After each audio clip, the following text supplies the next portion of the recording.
हाँ जी, तो आज का हमारा टॉपिक है feedback mechanism. Feedback mechanism homeostasis के मैकेनिज़्म है।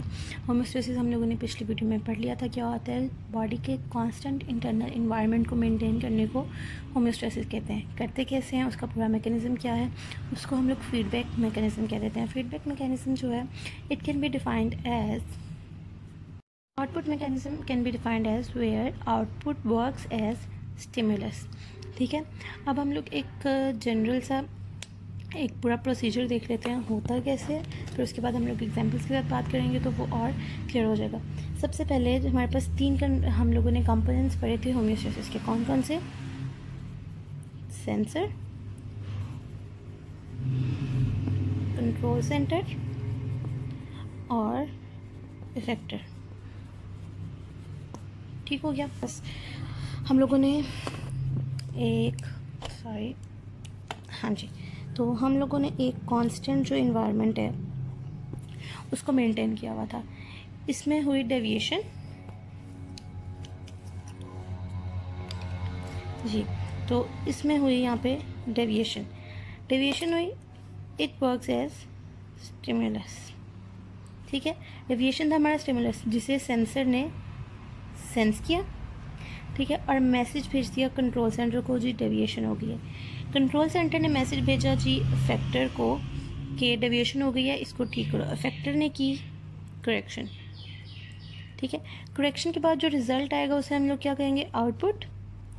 ठीक है, अब ये प्रोसीजर तो हो गया कि यहाँ पे कंप्लीट हमारा। ठीक है, अब इफेक्टर तो अब भी करेक्शन किया है ना, मतलब इफेक्टर करेक्शन करते थे, तो अब ये जो आउटपुट है it will work as stimulus, और ये सेंसर को बताएगा कि अब टेम्परेचर या जो भी चीज़ हम लोग मेंटेन करना चाह रहे हैं वो ठीक हो गया। अब सेंसर फिर से आगे मैसेज देगा कंट्रोल सेंटर को कि अब जो है जो प्रॉब्लम आई थी, जो डेविएशन हुई थी वो ठीक हो गई है।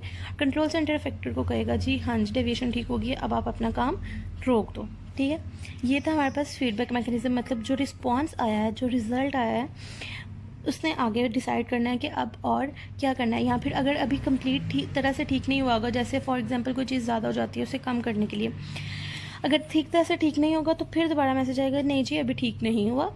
ठीक है, मतलब अगर रिक्वायर्ड आउटपुट नहीं आई है तो फिर ये रिक्वायर्ड आउटपुट ये सेंसर के पास एज स्टिमुलस एक्ट करेगी और ये देखेगा कि जी अभी ठीक नहीं हुआ, फिर ये मैसेज भेजेगा और कंट्रोल सेंटर इफेक्टर को जी अभी मज़ीद काम करना है। ठीक है, ये हो गया फीडबैक मैकेनिज्म। अब हम लोग कर लेते हैं इसकी कुछ एग्जाम्पल्स। हाँ जी, तो अब कर लेते हैं एग्जाम्पल्स में हमारे पास जो पहली एग्जाम्पल आती है वो है थायरॉक्सिन लेवल की। थायरॉक्सिन लेवल कौन कंट्रोल करता है हमारी बॉडी में?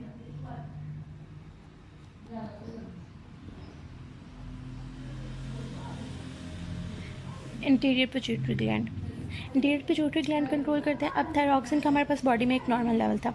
ठीक है, बॉडी में एक नॉर्मल लेवल था हमारे पास थायरॉक्सिन का, और क्या होता है अगर थायरॉक्सिन का लेवल हो जाए कम, ठीक है, अगर थायरॉक्सिन का लेवल कम हो जाता है तो थायरॉक्सिन का लेवल कंट्रोल कौन करता है?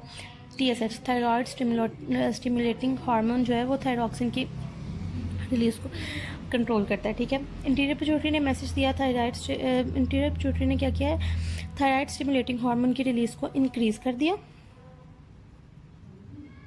ठीक है, उसका रिजल्ट क्या निकलेगा? थायरॉक्सिन की रिलीज ज़्यादा हो जाएगी और फिर हमारे पास नॉर्मल थायरॉक्सिन लेवल हो जाएगा। ये तो प्रोसीजर वो था जो हमें चाहिए वापस नॉर्मल लेवल तक आने के लिए, लेकिन थायरॉक्सिन की सिक्रेशन तो इंक्रीज़ हो गई है। ठीक है, नॉर्मल लेवल तक पहुंची, अभी भी इंक्रीज है, TSH रिलीज़ हो रहा है, तो ये हो सकता है कि हमारे पास इंक्रीज़ हो जाए थायरॉक्सिन की लेवल। ठीक है, तो जब थायरॉक्सिन का लेवल नॉर्मल से थोड़ा सा ऊपर जाने लगेगा तो मैसेज जाएगा पिट्यूटरी ग्लैंड्स को कि TSH की रिलीज़ को कम कर दो, तो TSH की रिलीज़ कम कर दी। ठीक है, TSH की रिलीज़ कम कर दी, उसके रिजल्ट में क्या होगा? थायरॉक्सिन की सिक्रेशन कम हो जाएगी।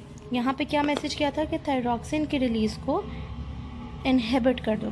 ठीक है, थायरॉक्सिन की रिलीज़ को इनहिबिट कर दो, उसकी वजह से क्या होगा? थायरॉक्सिन की TSH की रिलीज़ को इनहिबिट कर दो, उसकी वजह से क्या होगा? थायरॉक्सिन की सिक्रेशन कम होगी और थायरॉक्सिन हमारे पास नॉर्मल लेवल पे मेंटेन हो जाएगा, मतलब हमें और थायरॉक्सिन नहीं चाहिए। ठीक है, तो रिवाइज करते हैं। नॉर्मल थायरॉक्सिन लेवल, जैसे ही थायरॉक्सिन लेवल कम होने लगा तो हमारे पास मैसेज किया कि मतलब पिट्यूटरी ग्लैंड के पास मैसेज आया कि TSH को रिलीज़ करो क्योंकि हमें थायरॉक्सिन चाहिए। TSH रिलीज़ हुआ, थायरॉक्सिन की सिक्रेशन इंक्रीज़ हो गई।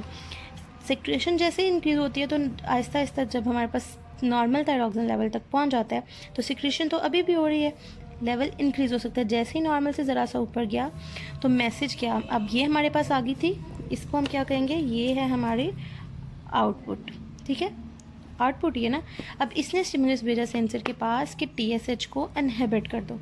ये आ गया हमारे पास मैसेज कि टीएसएच को इनहिबिट कर दो। टीएसएच को इनहिबिट कर दिया, रिलीज़ कम होने लगी, जिसकी वजह से क्या होगा, थायरॉक्सिन की सिक्रीशन भी कम हो जाएगी और नॉर्मल लेवल मेंटेन हो जाएगा।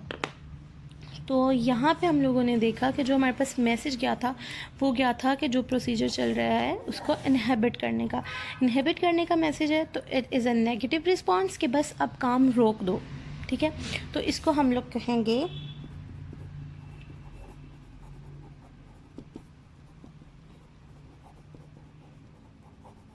Negative feedback. ठीक है, इसको हम लोग कहेंगे नेगेटिव फीडबैक। हमारी बॉडी के मोस्टली जितने भी फंक्शंस हैं वो नेगेटिव फीडबैक से काम कर रहे होते हैं, मतलब होम्योस्टेसिस के जितने भी सिस्टम चल रहे हैं हमारी बॉडी में, most of them are by negative feedback mechanism, और कुछ ऐसे हैं जो पॉजिटिव फीडबैक से होते हैं। ठीक है, पॉजिटिव फीडबैक क्या होता है, अब हम लोग देखते हैं पॉजिटिव फीडबैक क्या होता है, और उसके साथ साथ एक एग्जाम्पल डिटेल में कर लेते हैं और साथ में आपको बता देते हैं कि हमारी बॉडी में कौन कौन से सिस्टम हैं जो पॉजिटिव फीडबैक से काम करते हैं। चलिए तो अब देखते हैं पॉजिटिव फीडबैक। पॉजिटिव फीडबैक की जो मेजर एग्जांपल है जो मोस्टली हम लोग डिस्कस करते हैं वो है ऑनसेट ऑफ लेबर, मतलब childbirth onset of labour, मतलब जब लेबर पेन स्टार्ट होती है। ठीक है, तो लेबर पेन स्टार्ट क्या होती है, हमारी बॉडी में कॉन्ट्रैक्शन स्टार्ट हो जाती हैं फॉर बेबी बर्थ। बॉडी में कॉन्ट्रैक्शन स्टार्ट हुई, कॉन्ट्रैक्शन स्टार्ट होने से क्या हुआ, फीटस जो है वो सर्विक्स में मूव कर गया। फीटस जब थोड़ा सा सर्विक्स की, पूरा फीटस एक ही कॉन्ट्रैक्शन से फ़ौरन से मूव नहीं कर जाता, माइल्ड कॉन्ट्रैक्शन स्टार्ट होती है। इट्स ऑनसेट का मतलब होता है स्टार्ट। ठीक है, फीटस की मूवमेंट हुई, थोड़ा सा फीटस मूव किया सर्विक्स की तरफ, सर्विक्स ने डायलेशन स्टार्ट की तो फीटस जो है वो थ्रू द सर्विक्स, मतलब सर्विक्स में मूव कर गया। ठीक है, सर्विक्स से मूव कर रहा है। सॉरी मेरा रिकॉर्डर बंद हो गया था, मुझे पता नहीं चला। हम लोग यहाँ पे थे, movement of foetus through cervix में। ठीक है, अब आगे क्या होगा कि सर्विक्स के जो रिसेप्टर्स हैं वो हाइपोथैलेमस को मैसेज भेजेंगे कि ऑक्सीटोसिन रिलीज़ करवाओ। ऑक्सीटोसिन रिलीज़ होगा, कॉन्ट्रैक्शंस और ज़्यादा होंगी, फीटस आहिस्ता आहिस्ता और नीचे की तरफ मूव करने लग जाएगा बॉडी में। तो यहाँ पर जो हमारे पास रिस्पॉन्स आता है, मतलब कॉन्ट्रैक्शन ज़्यादा होती है ना, तो फिर फर्दर वो इस पूरा साइकिल चल के हमारे पास आगे फिर मैसेज गया था कि ऑक्सीटोसिन और रिलीज़ करो। तो कंट्रोल सेंटर को मैसेज आ रहा है that we need it more, हमें और चाहिए अभी, तो और ज़्यादा काम करना है, मतलब इसकी रिलीज़ को और ज़्यादा कराना है। तो इसको हम लोग कह देंगे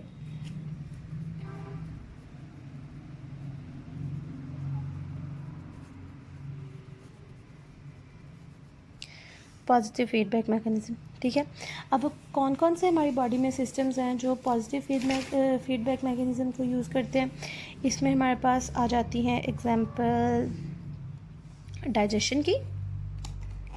चलिए हम लोग यहाँ पे कर लेते हैं, सॉरी जी। तो जौन से पॉजिटिव फीडबैक से हमारी बॉडी में सिस्टम काम करते हैं उसमें सबसे पहले आ जाता है डाइजेशन।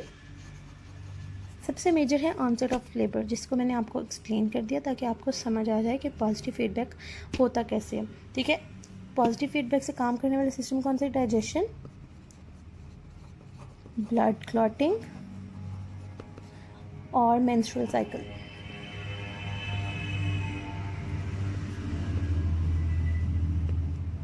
ठीक है, बाकी सारे जो थे वो नेगेटिव फीडबैक मैकेनिज्म से हमारी बॉडी में काम करते हैं।